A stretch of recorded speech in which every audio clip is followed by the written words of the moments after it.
पवन सिंह ने finally ultimatum दे दिया है कि अगर 10 दिन के अंदर कोई कुछ बोलता है कौन है ये लोग, कहां से आते हैं? हाँ, मजा आ गया।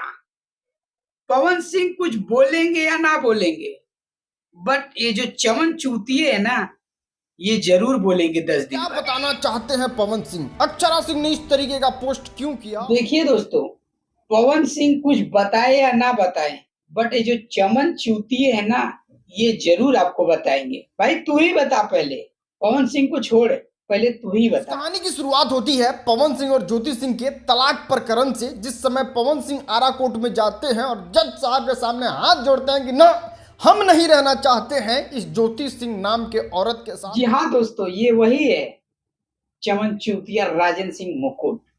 ये भोजपुरी का एक ऐसा कीड़ा है, ऐसे गंदी नाली की कीड़ा है ना। और अभी तो रुको, क्लाइमैक्स अभी बाकी है। अगर भोजपुरी में सब कुछ ठीक ठाक चलता है ना, तो ये आपस में विवाद करके मजा लेते हैं। और इन्हीं का एक बहुत ही करीबी दोस्त गौतम सिंह राजपूत और समर प्रताप, ये इतने मतलब बेहद, मतलब क्या ही बोलूं इनके बारे में। तू कुत्ते का पिल्ला है, कुत्ता है तू कुत्ता। इतना गंदा कर दिए हैं, इतना गंदा कर दिए है ना कि पूछिए मत। ये मतलब न्यूज बताते हैं, न्यूज इस तरीके से बताएंगे ना, इतना अभद्र तरीके से, जितना भी गंदा वर्ड यूज करूं इन लोगों के लिए उतना कम है। बस इन लोगों का एक ही काम है पूरे दिन, इनका झगड़ा उनसे, उनका झगड़ा उनसे, इनका झगड़ा इनसे, टोटली यही काम करते हैं ये।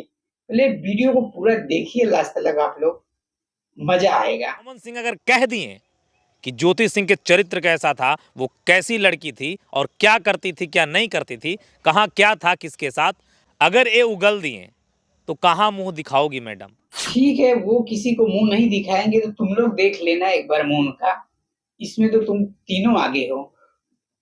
अब 10 दिन का वेट कर रहा हूँ, अगर कुछ आया तो बिल्कुल बोलूंगा, और जो मैं बोलता हूँ एकदम भैया जी, आपका बोलना एकदम जायज है, आपका पूरा हक बनता है अपने लाइफ के बारे में बताना।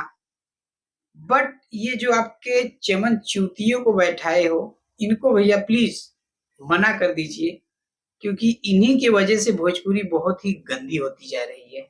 ये कभी आज तक अच्छी बात नहीं बताए हैं सबको, टोटली बस विवादों का जड़ बना के बताते हैं।